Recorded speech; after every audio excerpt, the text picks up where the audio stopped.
भगवत सोमदेव आचार्य प्रवर भगवत सोमदेव सूरी नीति वाक्य अमृत ग्रंथ में बहुत रहस्यमय बात बता रहे हैं। महात्मा निर्विकल्प सागर जी पुण्य क्षीण को कोई पद न दिया जाए, पद पुण्यात्मा को दिया जाए और पुण्यात्मा जी विशिष्ट होना चाहिए। निर्दोष चार्ज का पालन विशिष्ट पुण्यात्मा कर पाता है, पुण्य क्षीण निर्दोष चार्ज का पालन नहीं कर पाता। कपटी कपटी लपटी कपटी और लपटी इन दोनों को भी ऊंचे पद ना दिए जाए। कपटी यानी मायाचारी, लपटी यानी विषयासक्त। कपटी और लपटी, कपटी लपटी, कपटी और लपटी इन दोनों को विशेष पद ना दिए जाए। दीक्षा दाताओं का धर्म है, खोज करें ये कपटी है कि लपटी है। कपटी लपटी दोनों को दीक्षा न दी जाए। कपट का त्याग करें, लपट का त्याग करें, तभी मोक्ष मार्ग पर लगाया जाए। और राज्य पद है, विशिष्ट पुण्यात्मा राजा के लिए, अधिकारी के लिए, आचार्य के लिए विशिष्ट पुण्यात्मा जीव होना चाहिए। पुण्यात्मा जीव के नियोग से, सुनिए ध्यान से, व्यवहारिक है, व्यवहारने से इसे ये भी सत्यार्थ है। विशिष्ट पुण्यात्मा के नियोग से विपत्तियां टल जाती हैं। राजा यदि विशिष्ट पुण्यात्मा है तो देश उसके नियोग से पूर्ण सुरक्षित रहता है। आचार्य पुण्यात्मा है तो शिष्य समुदाय स्वस्थ रहता है। समझ रहे कि नहीं?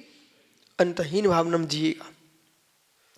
ये आज कह रहे हैं यहां पर दूसरे सूत्र में आनविच की समुद्देश में, अध्यात्मक ही राजा सह शारीरिक मानसिक आगंतुक भी दोषी न बाध्य थे।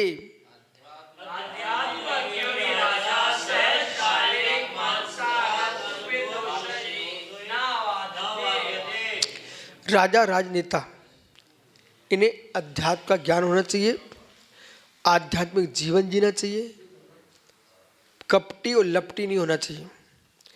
धन के पीछे कपट ना करें, पर स्त्री में लपटे ना, लंपट नहीं होना चाहिए, रचना से विरक्त होना चाहिए।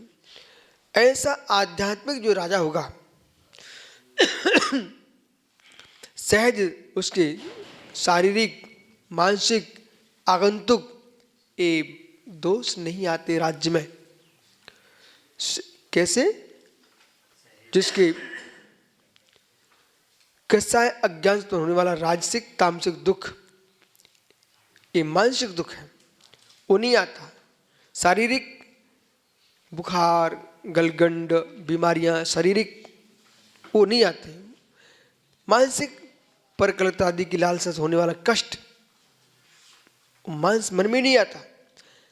आपने पद्म पुराण में पढ़ा है, वीर पुरुषों की, महापुरुषों की नारियां भी लंपटता नहीं होती हैं। सारस्वत जी, जो नारायण पति नारायण बलभद्र चक्रवर्ती की नारियां हैं वे भी शीलवंती होती हैं। राजघराने घराने का असर पड़ता है, ये ध्यान रखना। मैं जो कह रहा हूं उसे ध्यान दो।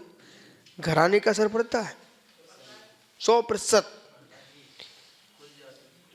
कुल जाति साथ घराना, अरे लगता है किस घर के हैं आप, जिनकी कोई कीमत ही नहीं। घर में एक पति पत्नी, बच्चे घूम रहे पिल्लों जैसे, तो क्या राजघराना बनेगा?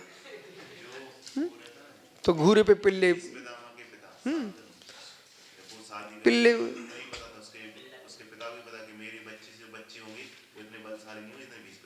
हाँ, उन्हें मालूम है। स्वयं देखो, पत्नी उच्च कुल की होना चाहिए और पति यदि उच्च कुल का है तो संतान बलिष्ठ होगी।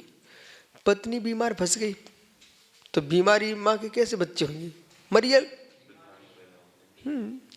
अथवा पति मरियल हो गया तो संतान में मरियल। स्वस्थ पति होगा, स्वस्थ पत्नी होगी, वीरांगना, उसके बच्चे वीर पुरुष होंगे। चातवान माता पिता की श्रेष्ठ संतान होती है। तो द्रव्य छेद काल भाव का नियोग तो देखना पड़ेगा, वो विषय अलग है, विकलता भी होती है कहीं। इसलिए और आगंतुक भविष्य में आने वाली अतिवृष्टि, अनावृष्टि, ठीक है, ओलावृष्टि आदि शत्रु प्रकृति शत्रु दुख, इनसे पीड़ित नहीं होता। कौन? जो आध्यात्मिक जीवन जीते। देखो ध्यान रखना, विश्वास रखना, जितना प्रचंड तुम्हारा प्रबल चारित्र होगा, शत्रु से शत्रु भी तुम्हारा सम्मान करेंगे, झुक जाते हैं। हमने देखा, अच्छी तरह से देखा। लोग सोच के भी जाए पंडित, ये राकेश भाई कहीं भी चढ़ बैठता है, क्यों? अपने आप में दृढ़ है ना, इसलिए। पर थोड़ा ना चढ़े तो ज्यादा अच्छा है। अब क्या ना, शांत रहना चाहिए। इसलिए आगंतुक, शारीरिक, ये सारे के सारे दुख से मुक्ति पाता कौन? जो सम्राट आध्यात्मिक होता है। इसलिए सहज कषायक भाव से बचता है। आज बहुत प्रसन्नता का विषय है। इस युग में भगवान महावीर गौतम स्वामी के बाद जिनका नाम गूंजता है, मंगलम भगवान वीरो गौतमो गणी मंगलम कुंद कुंदाजेंद्र मोस्त मंगलम। जिन शासन में भगवान कुंद कुंद का नाम गौतम स्वामी के बाद बड़े सम्मान के साथ लिया जाता है, जिन्होंने जयस्वामी स्वामी के अनुसार विदेही में जाकर के भगवान सीमंदर स्वामी के श्री पादमूल में दिव्य देशना सुनी हो। कुंदाद्री पर्वत कर्नाटक में जहाँ पर उन्होंने साधना की हो, और समय सार जैसे 84 पहाड़ ग्रंथों के सृजता, द्वितीय स्तुति स्कंद पर जिनकी हस्त सिद्ध लेखनी चली हो, और जगत में अध्यात्म का श्रोमणी शास्त्र प्रदान किया हो, वे आचार्य कुंद कुंद देव हैं। कवियों ने लिख दिया, न थे न होंगे मुनि कुंद कुंद से। उनकी भक्ति है, ये भक्ति का विषय है। लेकिन आचार्य कुंद कुंद देव ने जो संपूर्ण विश्व को, जैन दर्शन को मात नहीं, संपूर्ण विश्व को जो गुण विद्या रहस्यमय ज्ञान दे के गए हैं, आज आपको भारत को कंगाल नहीं होने दिया अध्यात्म विद्या से। भारत को कंगाल नहीं होने अध्यात्म विद्या से। कोई भी दर्शन का दार्शनिक आध्यात्मिक पुरुष होगा, उसको आध्यात्मिक दृष्टि समझना है तो आचार्य कुंद कुंद देव के आगम ग्रंथों को समझना ही पड़ेगा।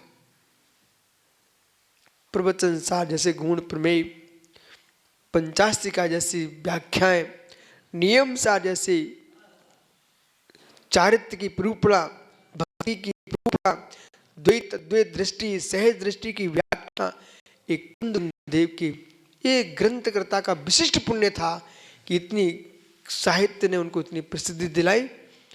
आज उनका उपकार है कि जिन्होंने की संपूर्ण श्रवण संस्कृति को विश्व में जयवंत किया है।